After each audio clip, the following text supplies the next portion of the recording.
I would never willingly choose to speak in front of people or in front of a camera, but every year when Keith asks us to share stories about who we consider to be saints in our lives, I couldn't let another year pass without offering my story of my saint, who is my grandma.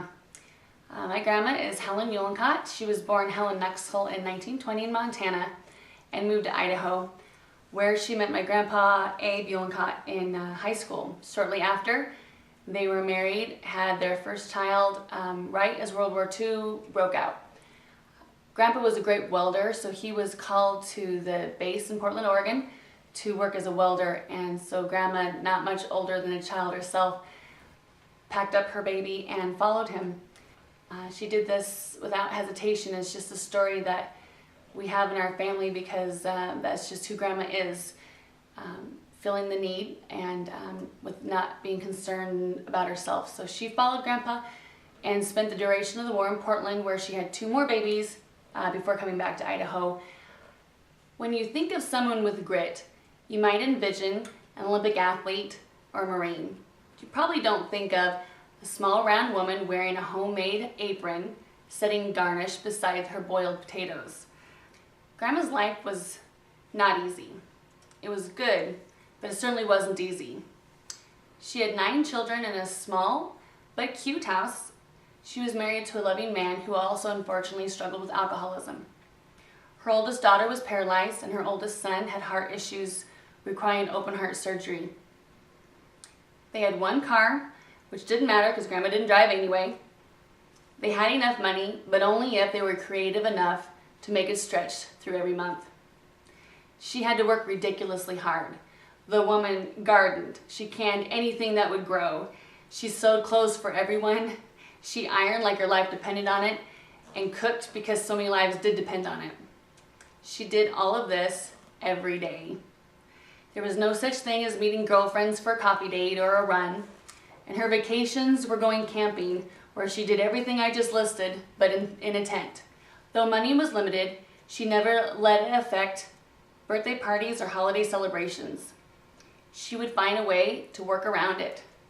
She would barter for bicycles and gifts they could not afford by taking on extra sewing and ironing work.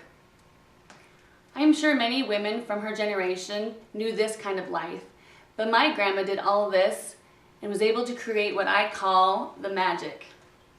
This was her superpower. She could make everyday moments special. Not only could she, but she decided it was worth the extra work and energy to do so. She made dinner every night, but served it on plates that she had painted, 1 for each child with an image of that child on it. She sewed school uniforms after the kids went to bed, but then she would sew Cabbage Patch dolls and matching clothes to go on them. When we sat around the table and ate what she made or played with the gifts that she made for us, it was more than just gifts we felt included and loved and part of something bigger. Which, as a mother myself now, I know took more grit than any Olympian could ever muster. Today, we mostly buy what we need, or I know I do. I'm too busy to achieve half of what my grandmother achieved.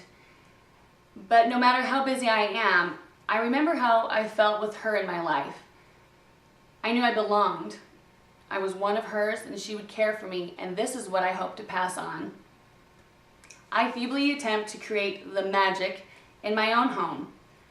I may not can everything, but every year I can her special pickle recipe in her honor, and I know my kids really look forward to it. I forced my husband to get the biggest Christmas tree our house can hold and decorate it with abandon in her honor, not for fashion, but for the experience of doing it together.